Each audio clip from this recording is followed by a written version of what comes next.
So what is aura farming?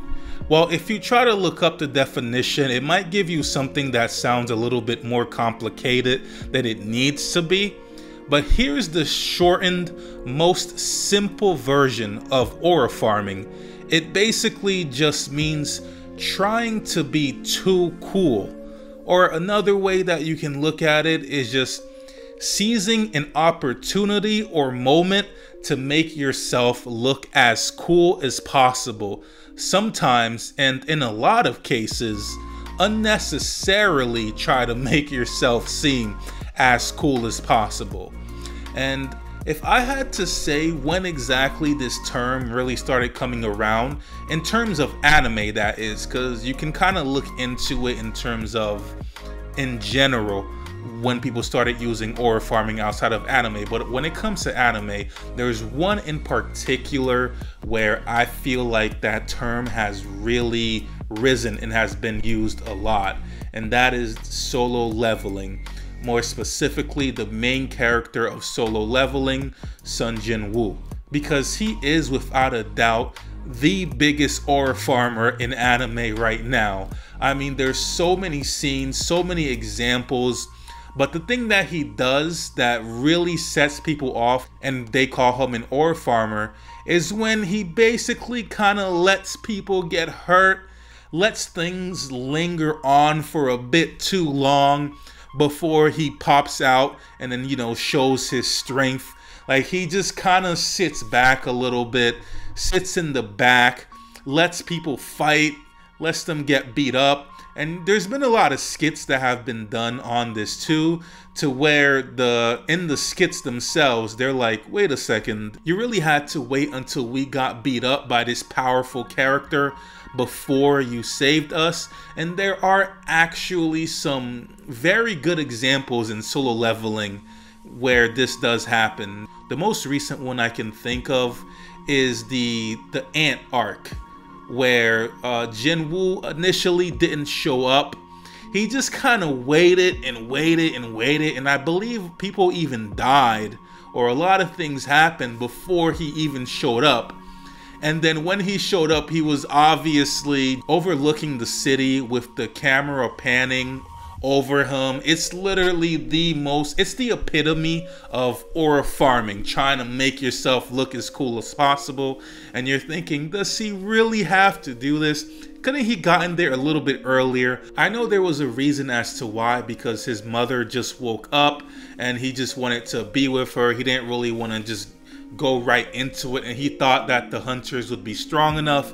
But even then, let's be honest here, Sung Jin-woo is a master aura farmer, and you kind of have to wonder, is he doing it on purpose? And the thing about aura farming is, if you really pay attention, you'll realize that it's been going on for a very long time. And it may not have been called aura farming back then, but when you really look back at it, there's definitely a handful of characters from a handful of anime that, well, every shonen anime has an aura farmer. That I can say. Every single shonen anime has at least one aura farmer that really shows out in a way that's like mysterious, or makes themselves look really cool, laid back, but strong at the same time. Every shonen anime has this. And what I was saying before is, you really do wonder, are they doing this on purpose? It's almost like they practiced it in the mirror before they actually acted it out. And it couldn't have been done more perfectly the way it always pans out, until you really look back on it and you're just like, they're doing a little bit much. They're doing a little bit much. OG Naruto, for example, had a lot of moments like this. The two main characters that I'm gonna say in OG Naruto, that are really guilty of this would be Itachi and Gaara, the OG Gaara. They're definitely guilty of this. So let's start with Itachi. Do you guys remember this scene?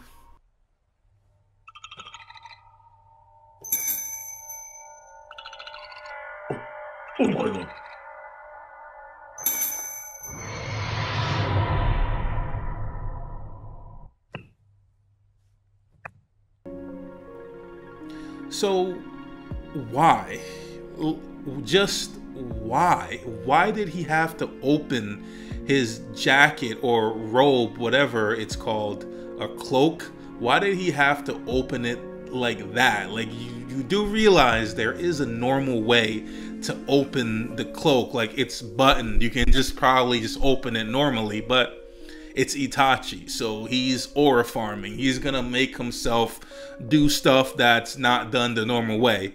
So that was just one example. But if to Gaara, oh my god, Gaara was an aura farmer. Mr.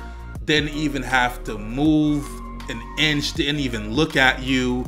He just stood there with his arms crossed and just let his sand do the work. It was funny to, especially during the Rock Lee fight, it was really funny to see when he finally just got like kicked in the face. His aura just went all the way down right after that happened. But before that happened, he was aura farming to the max, as much as possible. And he was definitely practicing that in the mirror before he got into those fights, because the way he was behaving, master aura farmer. And then there's this other Gaara scene. Remember when he was hanging upside down on the tree? Just why? Like, doesn't his head hurt with all the blood coming down? Like, it doesn't make any, there was just no reason for it at all. Absolutely no reason for him to be hanging out the tree like that. Anybody can really do it. That's a very simple trick in the Naruto world, but of course Gaara just had to aura farm back there. So it wasn't just OG Naruto. Like I said, there's a whole bunch of anime that have aura farmers. Gojo, for example. Gojo's a little bit different than, let's say, like in Itachi or something. He's a little bit more like flamboyant out there, but he makes things look so effortless that he definitely is aura farming for a fact. For a fact, he is aura farming. But most of it also has to do with the fact that he is that strong, so it kind of does come natural. And then you have Piccolo, of course, with even though he isn't like that strong in the Dragon Ball world, I believe in like the OG Dragon Ball series, there was so many aura farming moments where he had his arms crossed. This was the Jinwoo with the looking over the city with the camera panning before it happened. It was Piccolo that was doing this stuff, that was aura farming to the max. So yeah, I just basically wanted to bring aura farming and what it meant, explaining a little bit.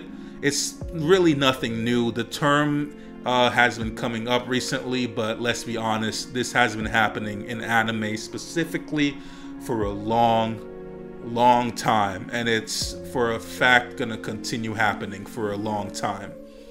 So that's pretty much it for this video, guys. Remember to like, subscribe. Thanks for watching.